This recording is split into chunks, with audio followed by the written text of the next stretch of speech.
langsung naik jadi sekda, langsung naik deui bahkan bisa jadi bupati, bisa naik jadi gubernur. Eta teh hakikatna mah menang ti Gusti Allah. Naik jadi menteri, naik jadi RT. Awas panyungkun ti Gusti Allah dibere jabatan kade mun teu dipake ibadah siksaan wae. Ketika disungkun ku Gusti Allah, usaha ieu maju, usaha ieu maju, usaha ieu maju. Wow, jadi kelas urang teh di dunia teh mungkin tina 100 pengusaha dunia, urang teh bagian anu kesekianana. Weh, luar biasa panyungkun ti Gusti Allah. Leletikanana urang dagang, nu tadi nama biasa bae, kuari barada maju, panyungkun ti Gusti Allah. Pake ibadah, nurut ka Kangjeng Rasul. Henteu nurut, siksa bakal datang. Ketika orang dibere awak sehat, kurang dipakai muyah maye, lalagan, heureyan, pakai maksiat ka Gusti Allah, disungkun ku Allah. Dah, cek nya aing teu naon. Awak aing dipakai maksiat gejag geuninganan Allah kieu bae ka aing mah. Deleukeun sakedeung deui, panyungkun ti Gusti Allah bakal dicabut, diganti ku siksa. Allah ngejelaskeun tentang ahli-ahli negara, khususnya kaum ahli Mekah nu balang kawarah teu iman ka para utusan-utusanana anu balukarna ku sebab teu iman ka para utusanana disiksa ku Gusti Allah. Didongengkeun ku Gusti Allah tentang kaum Kangjeng Nabi Lut. Didongengkeun ku Gusti Allah tentang kaum Kangjeng Nabi Soleh. Dicaritakeun ku Gusti Allah tentang kaum Kangjeng Nabi Syuaib. Caritakeun ku Gusti Allah tentang kabangkawarahan kaum Kangjeng Nabi Hud, kaum Kangjeng Nabi Nuh, jeung nabi-nabi nu lainna anu teu percaya ka para nabi-nabina disiksa ku Gusti Allah Subhanahu wa taala. Cek Gusti Allah sing hade lain eta bae.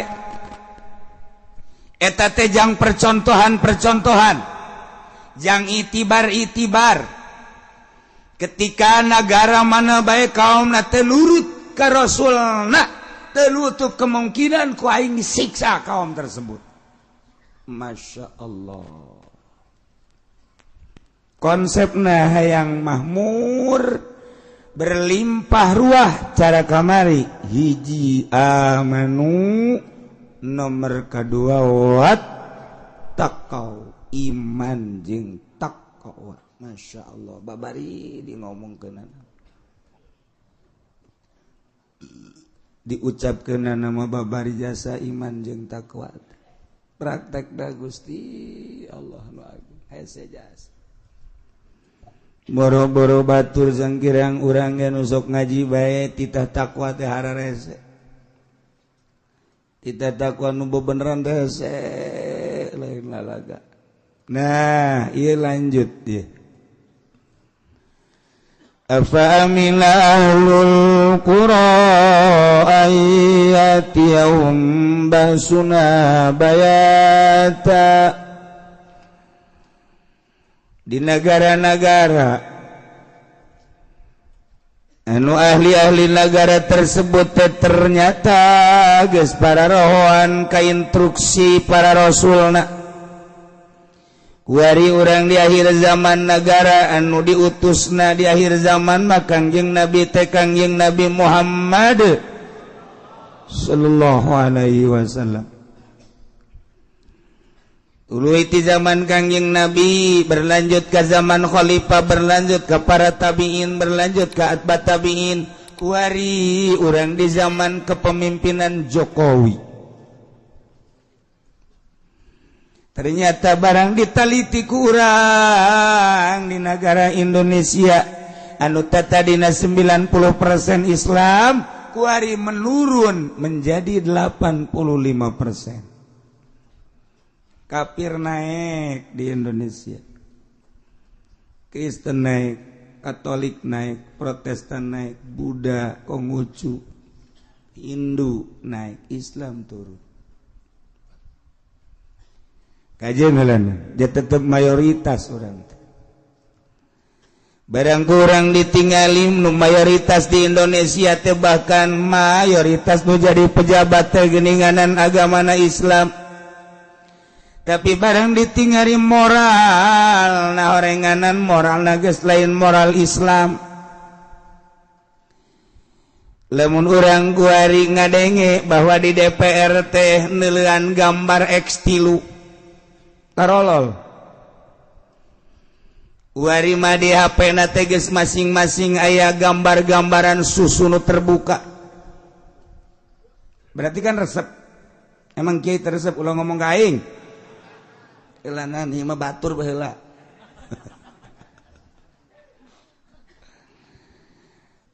Eta keur carita si HP-na.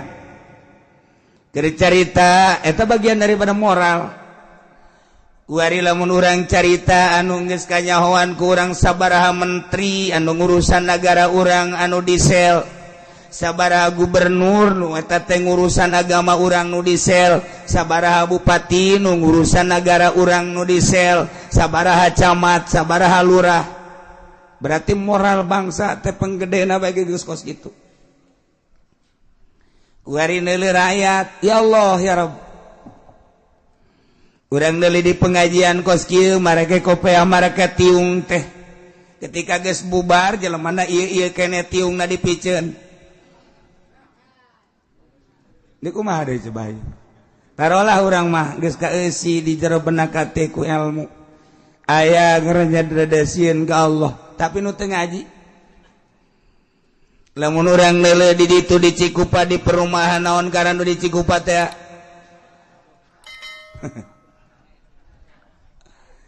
Eta kapan anu ngeusianana anu trek-trekan anu ngetrek anak urang anu mabok bukna beureum sabelah teh kapan anak urang anu mamawa awewe teh kapan anak urang hartina anak urang teh jelema muslim da teh moral berarti geus kos kitu.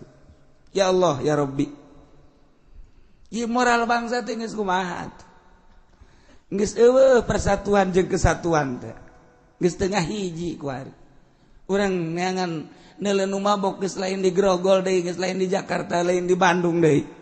Di hareupeun imah ku ari mabok. Di hareupeun imah ku ari judi, di hareupeun imah ku ari zina. Berarti moral geus parah jasa. Geus parah. Ulah disalahkeun ka masyarakat, ulah disalahkeun dua, sinpani. Dua penggede, hiji ulama, dua umaro. Ketika eta rapi, masyarakat bakal rapi. Ketika eta teu ecrek, masyarakat bakal leuwih teu ecrek. Lamun kiai na bae anu jadi panutan di NU geus disogok atuh komo bangsa. Atuh komo umat. Endeu kumaha deui, tinggal kitu bae ulah ese-ese. Ngan alhamdulillahna NU Tangerang mah sareng henteu. Henteu maksudna teu kasogok. Ente kasuap ente mah alhamdulillah sehat mah bener mun lain lalagan ya bener. Ya seetik ongkos mah masalah lah teu geus lah. Iya tuh baheula mah gravitasinya gede ketika muktamar NU teh ingin mengikuti selain sekadar ingin mengikuti tapi ingin menyaksikan. Oh, di mana berkorban demi NU. Kuari masyarakat hanya biasa-biasa geus gravit. Ente tertarik geus mun urang nyebuteun maunat gede teuing geus naon kitu ngaranna geus sinaran gede teuing geus nusuk nyamber teh naon ngaranna manit mah gede teuing. Masya Allah ya urang teh urang edu teh kultur edu urang ye rusak berarti negara ulah disalahkeun umat. Sebab kumaha nu dua, pemerintah rusak, kiai rusak, umat lebih rusak. Pemerintah bener, kiai bener, umat bakal bener. Untung masih kene aya di hiji dua pemerintah nu rada bener ada, ai bener jasa moal rada. untung Kiai Deui lembur-lembur masih kayak rada bener jasa memang geus hese rada nah ieu keur moral bangsa geus kos kieu geus teu ngatur ku ari geus teu nuturkeun ka Kangjeng Nabi seakan ngabohongkeun ka Kangjeng Nabi awas ketika Kangjeng Nabi nita salat jelema geus teu salat ketika Kangjeng Nabi nita puasa ambalaya nu teu puasa terbuka ku ari mah teu puasa teh ketika Kangjeng Nabi nita zakat jelema geus teu ngazarakat ketika Kangjeng Nabi tita nutup aurat bagi wanita ku ari geus terbuka ketika Kangjeng Nabi ngaharamkeun mabok jelema marabok ketika Kangjeng Nabi ngaharamkeun zina jelema zararina ketika Kangjeng Nabi ngaharamkeun korupsi maling jelema korupsi jeung maraling berarti ngabohongkeun ka Allah ngabohongkeun ka Kangjeng Rasulullah sallallahu alaihi wasallam geus sing hade ulah aman-aman urang aman jasa nu mantak di dieu make bahasana ge apa amina ahlul qura maka apakah ngarasa aman ahli nagara anu ngabarohongkeun ka Allah jeung ka Rasulna geus ngabarohongkeun ka instruksi-instruksi Kangjeng Rasulullah anu dilanjutkan ku para ulama ngarasa aman layatiyahum tina datangna basuna siksa kaulan wagung cek Allah bayatan ti peuting ulah ngarasa aman sia teh kusabab sia moral sia teh geus lain islami sia geus ngabohongkeun ka Allah sia geus ngabohongkeun ka aing cek Allah sia geus ngabohongkeun ka Rasul aing awas sia ulah ngarasa aman datang na siksa aing ke ti peuting ku aing sia disiksa wahum naimun sia keur melolor harees disiksa ku aing sia Yogyakarta gempa peuting bre Masya Allah gofiluna anu keur poho kana siksa ku hari mah tu para roja kabehan ge urang inget so tadi jero pangajian ja geus kalaluar mah ja paroho kabeh ge kumaha para rohona atuh kiai bae ge sanggup nonton TV ti isuk datang ka magrib datang ka peuting kiai eta kiai goblok teh si kiai tolol teh kiai lah cek aing mah minggu hareup moal ngaji deuna ge atuh kiai berjamaah jeung santri nonton main bola di TV cak jana istiqomah jana kan poho ka Allah eta ngaranna poho ka Allah geus puguh nya beralasan ieu mah cenah kiai boga TV ge jangan ngadengekeun berita tuh kumaha sia bae sia-sia nu boga tuh sia-sia nu bisa atuh aing mah teh hayang teh naon Allah satu sia teu kudu ngomong ka aing bener sia kitu bener sia salah sia ya ternyata tuh kararieu bae jadi TV teh Kiai baheula makula nosok di dongeng-dongeng kapan Kiai Hairun teh mun urang nyaba dihareup aya kitab mun nyaba kabenerannya keur aya di patengahan di tengah patengahan aya kitab mun nyaba keur di dapur aya kitab mun nyaba nyana keur di luar aya kitab jak kitu Kiai baheula mah Kiai kuari mah jang paranti nonton TV dihareup TV-na aya jang di tengah TV-na aya jang di dapur TV-na aya jang urang dapur di kamar ge aya TV Kiai kuari mah TV bahkan kurang puas meuli HP-na ge nu gede teh nu aya layaran HP naon kana tuh sia mah nyahoban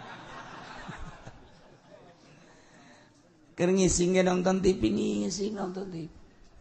berarti kan rusak jasa ieu rusak jasa Masya Allah tapi urang ngarasa aman bae ku karusakan eta nu mantak aya hamzah fa amina ahlul qura hamzah lil inkar lit taubih hei masyarakat Indonesia cak Allah ya cak Allah ulah ngarasa aman sia fa amina ahlul qura ulah ngarasa aman sia ku ahli-ahli negara masyarakat ngabohongkeun ka Rasul aing ulah ngarasa aman tina datangna siksa aing ke sia ku aing sia keur malolor ku aing didatangkeun siksa digempakeun sia ku aing cara umat nu baraheula ku bolon teuing sia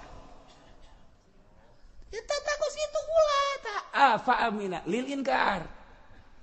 Atau li taubeh. Cek Gusti Allah. Ilmu aya di sia, pangarti aya di sia. Masyarakat amburadul ku sia diantepkeun. Aduh, sia teh kunaon ngarasa aman-aman teuing atuh sia teh. Kana datangna siksa aing ku bego sia teh. Ilmu sia teh eta teh titipan ti aing kunaon ilmu sia teh teu ngajagaan ka sia. Eta teh hawa nafsu sia nu pohara jasa. Hehe, cak Gusti Allah. Nanaonan sia tau beta. Ku tolol-tolol teuing sia tuh. Duh, masyarakat ahli negara anu geus rusak tapi sia ngarasa aman bae. Deleukeun sia, lamun sia ngarasa aman bae kade sia. Deuleu umat nu baheula ngahinakeun naon kitu ngaranna teu nurut ka rasulna disiksa ku aing. Sia ge ahli negara, ahli Cikupa, ahli Balaraja, ahli Curug, ahli Sepatan, ya disiksa ngan Cilongok.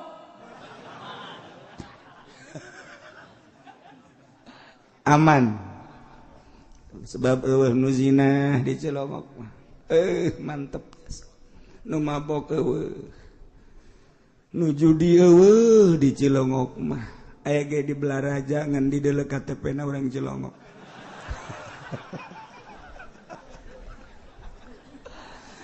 Aya nu zina di ditu di Cikupa. Barang dikatewa ku polisi KTP-na suka mantri. Ngan nyana di luar, jadi tetap diri mah diamankeun. Sebab di luar gitu. Paling goyang setik lah. Ya Allah ya Rob sing hade urang ulah aman-aman ka hade. Kade Allah geus ngadongengkeun umat-umat nu baheula anu teu nuturkeun ka Rasulullah inkar ka Rasulullah disiksa. Atuh sarua atuh ku ari ge marukan kumaha. Ya Allah ya Rabb. Awa aminahul qura ayatihum basuna duha wa hum yal'abun jeung deui apakah ngarasa aman ngarasa tenang-tenang bae ahlul qura ahli-ahli negara khususna di negara urang ieu kabenaon kitu ngaranna negara Tangerang kade ulah ngarasa aman tina datangna siksa ku sebab masyarakat geus teu nurut ka Rasul. Titah ulah mabok marabok bae titah ulah zina bae titah ulah maling korupsi tapi nyana ngagawean bae titah ulah kredit makin menjadi-jadi kreditan. Cek jana ulah ngadengekeun kiai di Cilongok mendingan ngadengekeun kanu ngahalalkeun bae lah jasa rua bae itu kiai awas sia tsunami datang sia. Ulah ngarasa aman. Ahli-ahli negara tina siksa Allah. Sebab telurut ka Rasulna awas ya siksa ku aing cak Gusti Allah duhan waktu duha wa hum yalabun ketika nyana heureuyan ulinan ameng-amengan keur lalagan dele Aceh waktu duha tsunamikeun ku Gusti Allah. Yogyakarta penting ku Allah. Berang Padang Masya Allah karim. Urang teh geus ditegor ku Gusti Allah tuh galunggung deuleu. Tuh Yogyakarta, tuh Padang, tuh tsunami. Tuh Ciamis, Pangandaran disunamikeun ku Gusti Allah. Sukabumi digoyangkeun ku Gusti Allah. Garut. Ieu ge panas termasuk tegoran ti Gusti Allah. Kade ulah ngarasa aman. Ku sabab pemerintahan urang tina tahap awal dek ningkatkeun pertanian swasembada. Geus dipersiapkeun ku manehanana alat-alat berbagai alat-alat berat jang dikirim ke berbagai kabupaten-kabupaten. Geus diinstruksikeun di luhur, tetapi rencana tinggal rencana. Allah anu ngabogaan. Stop ku Gusti Allah hujan. Di Sabang sampai Merauke hujan. Ku ari nyeunan hujan bae geus sabaraha miliar pemerintah. Emang iya hujan teh anang hasil lain. Sia mah teh nyaho naon. ditanya geus hujan entos Kiai alhamdulillah banjir aya guludugan eueuh sabaraha miliar kuari kerugian lain kerugian ieu nyeunana hujan nembakan hujan eta ge kudeudeuh keneh ka masyarakat daripada panas jasad tapi can aya hujan nu asli ti Gusti Allah ini kumaha coba ieu pertanian sabaraha ribu hektar sabaraha ratus hektar sabaraha ribu hektar di berbagai kabupaten anu geus teu kaala telaan ku hari teh masyaallah tinggal aya karawang-karawangna doang geus lain tina cai hujan tina jatiluhur tina kiriman-kiriman ti itu senyaho urang jatiluhur lamun disaatkeun ku Gusti Allah dak nu madak di urang we di urang sadane bocor ternyata PDAM na teu jalan jang kota mah rahasia Allah saat sumur eueuh caian sadane kandas bendunganana bocor nu kasedot adalah taneuh nu kumaha deui rahasia Allah keur ditegur urang ku Allah sia ade kunaon urang ngomong kejadian alam kieu lah alam balikeun atuh pikiran ieu langit nu Allah ieu bumi nu Allah urangna nu Allah kita nurut ka Allah ketika teu nurut ka Allah melalui rasul jeung ulama nu balaleuneur teu nurut siksa sia kuai ieu kakarak teguran tetep bae sugan aya pamarentah anu ngadengungkeun tobat can aya sugan aya kiai ayu urang tararobat can aya teu bae kiai ge nunggu instruksi ti pamarentah sebab naon aya instruksi mah sugan bae aya ieu tama moal beres tobat kos kitu mah timbul tina nurani atuh timbul ieu masyaallah karing hararese amat tuh urang lamun nyebut nurani ngeunaheun asup ka jero hate tamun nyebut birani simba eta mah iya nah ya tegar ku Gusti Allah ulah ngarasa aman hei ahli Cikupa ulah ngarasa aman hei Sepatan ulah ngarasa aman hei Tangerang seluruhna bupatina instansina para kiaina ahlul qura kabeh berarti tina pejabat ulama jeung masyarakatna awamina ahlul qura ulah ngarasa tenang-tenang bae dibere panas ulah titah tobat tah coba beuh lamun aya bupati kuari ngayakeun kitu pembersihan tidak boleh ada yang mabok ketika ada yang mabok panggil gesel ketika aya nu zina panggil mun aya randa bawa ka ditu ka pendopo amankeun ku bupati mantap biasa cek bupati teu kudu dititah kiai teh mah aya randa diamankeun mah kabehan pula nungguan sumantak ahli-ahli Allah mah kuari ge hudang ti peuting henteu mikiran sorangan mandi salat terus tadarruk ka Allah tahajud salat hajat terus ka Gusti Allah ya Rabbi ieu teguran ti Gusti panas lain lalagaan lantaran can aya tanda-tanda ndek hujan menurut ahli palakan kadeuleu tanda-tanda lamun ndek aya hujan mah duku kula dicaritakeun kamari teh lantaran malaikat nu ngageugeuhna per tahun per bulan per minggu per harina teh aya ngaran-ngaranna nyana selalu mere tanda-tanda lamun ndek hujan mah malaikat poe ieu teh malaikat kukula moal dicaritakeun ngaranna mun urang nyaho bahwa nyana teh mere tanda ndek hujan malaikat anu ngageugeuh poe ieu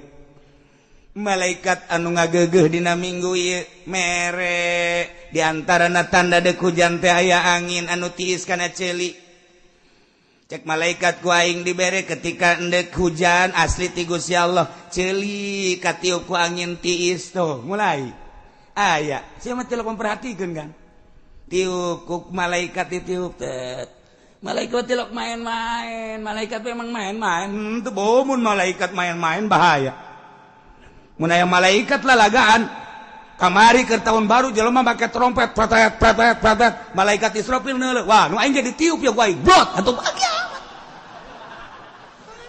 cilaka ujiannya mau kumaha gitu malaikat bantu terpancing emang kipu doli terpancing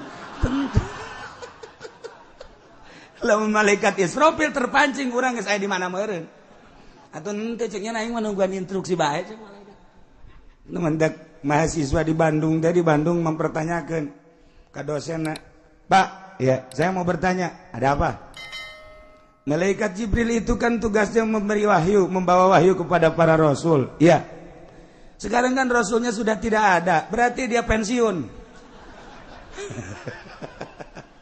yang mau saya tanyakan sekarang kerjaannya apa teka jawab ku dosen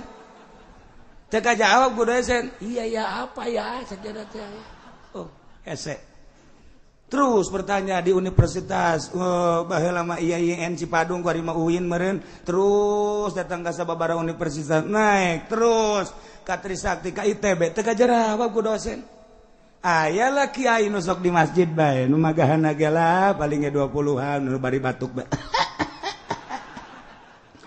asal maca wa yajibul mukallaf asana ieu bisa ngajawab mah ieu Yana nanya, Kiai, ya, saya mau tanya, ada apa?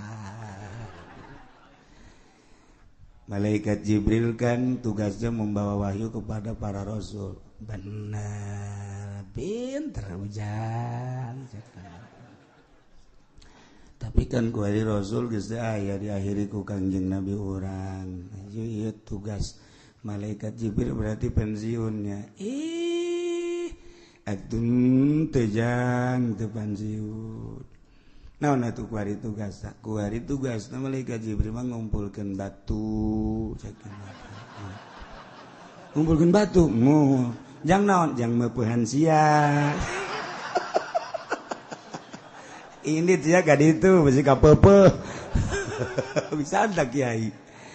Aing cenah kos kieu mah jawabanana ye. Jago tuh kiai. Kabeh dosen-dosen ge bakal ditimpahan ku batu ku malaikat cenah. Pan. Tuh malaikat Jibril teh kuari ku bom. Batu geus loba jasa juga. Duk ditimpah-timpah ku. Anu bener ge. Saya teu percaya ka aing. Marah kiai ini. Tadi mah batuk bae kuari teh ja. Marah mari kiai. Bakal ditimpakan ku malaikat Jibril ka para mahasiswa, ka para pelajar SMA, SMP, SD, KB termasuk ka para pejabatna bakal ditimpahan ku batu ku malaikat Jibril.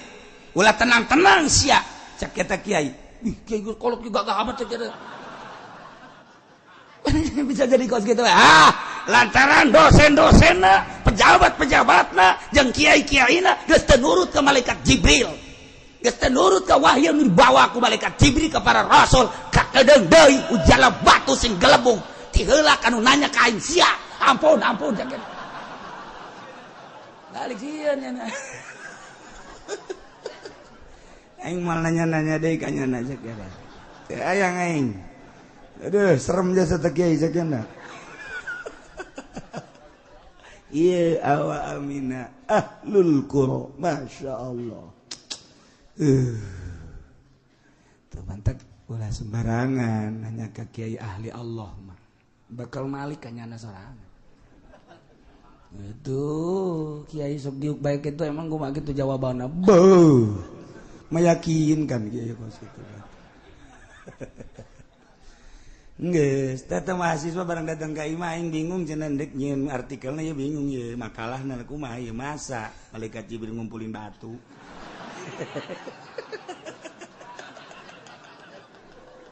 Jadi bingung ya nage. Aduh aing, aduh sakena teh. Datang deui itu mahasiswa. Datang deui mahasiswa. Kiai jangan sembarangan sakena. Ini harus berdasarkan dalil sebab saya sedang membuat itu makalah yang akan diajukan ke dosen. Jadi kalau saya ini bertanya harus ilmiah jawabannya. Diuk siap bego. Oh, nyana nggak geter-geter. Aing sekali ieu cenah lah geus lah, mal nanya deui geus aing mah. Ieu dibere ayatna ieu. Afa wa aminalul qura. 2 ayat. Afamilalul qura ayatiyahum basuna bayatan wa hum naimun awaminalul qura ayatiyahum basuna duha wa hum yal'abun. Emang tiba heula ge malaikat Jibril anu dititah nyiksa-nyiksa ku Gusti Allah tadi instruksikan ku Gusti Allah melalui malaikat Jibril. Jibril balikeun itu nagara nu dicicingan ku kaum Kangjeng Nabi Lut, balikeun. Jibril nu dititah. Jibril itu bere angin kaum Kangjeng Nabi Hud, tiupkeun angin, instruksikeun. Jibril nu dititah. Nah, baca ku sia ayat ieu. Ketika dosen ngadidik geus teu karena Allah, karena materi jeung duit. Ketika rektor hanya untuk mencari sesuap nasi di universitas jeung di institut.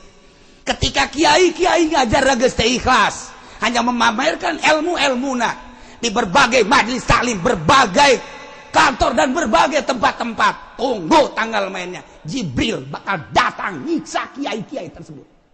Kadenge ku teu sia mahasiswa. Geus kalau mal nanya di sabada sia indit sia ka ditu diperdalam ku nya ayat ieu bener begitu diperdalam ceriknya dibere hidayah ku Gusti Allah. Setelah hidayah neangan guru kapanggihlah jeung seorang wali Allah nyana berguru ditinggalkeun ku nyana pendidikan formal anu nyana meunang kitu ngaji atau sekolah dididik di SD SMP orang Indonesia mal dibejakeun ngaranna hirup keneh, mal dibejakeun ngaranna hirup keneh ku aring geesan nya nama. Tetapi setelah saya sarjana geus ditinggalkeun di Picieun mun di urang Ki Mupasir eta teh sarjana hukum esa di Picieun ku nyana kasarjanana topi nu hideung nu aya buntutan ka dieu teh masterna geus eueuh eta Ki Mupasir tanya ka Ki Mupasir salah saurang deui mahasiswa nu ieu nu kokola didongengkeun nu bertanya-tanya tentang malaikat Jibril dijawab nu ngajawabna geus maot kiai di Bandung. Nah ku ari nanyana ibadah ka Gusti Allah bahkan menteri penerangan Harmoko datang ka manehanana terus diskusi jeung Harmoko mantak Harmoko kuari henteu berkeliaran ge selalu jeung manehanana bertobat je lamun Harmoko baheula jadi menteri penerangan ditambah deui menteri luar biasa ditambah deui menteri luar kebiasaan nyana geus embung ngawana kuari geus tobat nya mah dipenta kuari dipenta komentar tentang Indonesia teu daek geus teu daekeun. Sulit saya untuk mengomentari di Indonesia. Cak Harmoko hirup kene ku ada Harmoko nage. Enggak saya mau dipenta sabaraha. Kitu penggede datang ke manehna sabaraha. Wartawan datang ke Harmoko. Tetap bungkem. Sulit. Sebab itu bekas saya. Sebab dari saya lengser bukan makin membaik. Makin hancur. Sejak saya menjabat saja sudah begitu. Apalagi sekarang. Jadi mau membicarakan tentang Indonesia bagaimana. Harmoko na hirup kene. Jadi kiai nang nyana ulah nanyakeun ka aing. Saya kiai nang di mana nyawa kos itu ulah sok nanyakeun, saekeun sia ku aing. Ye, hirup kana Harmoko. Tuh, emang kumaha? Embungeun nya mah. Embung, tidak mau saya. Eta teh kos kitu teh dipublikeun di koran. Sebab naon? Ngisinkeun bangsa. Orang luar negeri emang teh loba nu datang ke Harmoko di Inggris, di Amerika. Loba nu datang. Tetapi apa pernah dijawab tentang Indonesia? Tidak. Ketika nanya tentang Indonesia, tanyalah kepada pejabat yang sekarang sedang menjabat. Ketika ditanya bagaimana Pak Harmoko tentang Presiden Jokowi, Jokowinya masih hidup, tanya Jokowi. Bagaimana tentang PDI? Megawatinya masih hidup, tanya Megawati. Harmoko geus teu daek. Masya Allah, hebat jasa. Geus cenah mah. Ku hari mau sajadah, salat. Boga perusahaan leletika jeung sakadar nutupan kabutuh manehanana indah jasa hirup tah nyana sering berdiskusi jeung mahasiswa eta kabeneran aya guru seorang kiai ahli Allah nyana ngaguru kadinya asup ka jero hatena ninggalkeun dunia perpolitikan perekonomian perbudayaan ku hari menuju ilahi Allah subhanahu wa ta'ala. Ilah ayat bedas lain lalagan. Lamun ahli negara wari brutal, moral nara rusak, kemudian tersadar timimiti anu ngageueuh dia tahu wilayah kabupaten, bupati jeung instansina, provinsi, gubernur jeung seperangkatna, luhur RI 1, para kiaina baik di MUI tingkat atas, MUI tingkat daerah, MUI tingkat kecamatan, tersadar leuleuh kebangkrutan moral bangsa. Awas cak Gusti Allah, ulah tenang-tenang atuh sia. Siksa ku aing sia mun teu peuting beurang ku aing sia disiksa. Ulah nungguan siksa ieu geus tegoran lain lalagan. Gunung nu kuari batuk bae geus sabaraha gunung. Geus teu bisa diobatan batuk bae terus ke gunung. Meureun tah mah geus aya ieu kan virus beureun di jerona teh. Ieu geus teu bisa. Masya Allah. Lain lalagan ya di urang teh panas sing hade tegoran ti Gusti Allah. Hujan hanya sekedar buatan jang supaya niiskeun daerah ulah terlalu panas. Hujan asli mah asup ka taneuh timbul cai ti handap ka luhur. Ieu mah teu. Hujan asli mah lain deui, lamun tas hujan jukut jarara di harejo. Ieu mah teu. Gitu coba. Tetapi tetap orang alhamdulillah rada tiis bae. Ngan lain eta, coba nu kudu disadarkan lain hayu babarengan, lain hayu kompetisi jeung Allah. Panas, hujankeun ku aing, panas, hujankeun ku aing. Aing ge bisa nyieun hujan, aing ge bisa nembak hujan, aing ge bisa. Ya, cek Gusti Allah, dipanaskeun leuwih, mantep sia ku aing. Ye, sembarangan cek Gusti Allah. Lain hayu nasehatan masyarakat dulur. Wayahna coba nu mabok, eureun mabokna ke geus musim hujan mabok deui.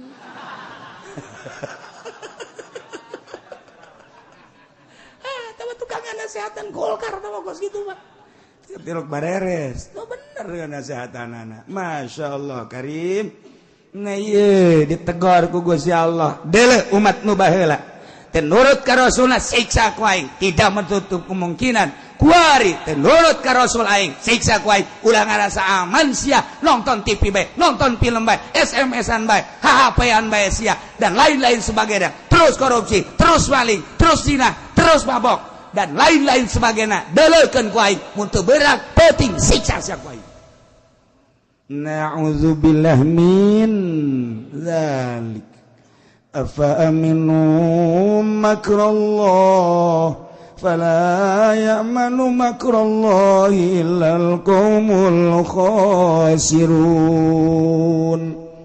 Maka apakah ngarasa aman ahli negara karena panyandupaya Allah yakni istidrajuhu karena penyungkun Gusti Allah terhadap ahli negara binikmatiku nikmat diberi kenikmatan ku Gusti Allah ahli-ahli negara terutama di Indonesia.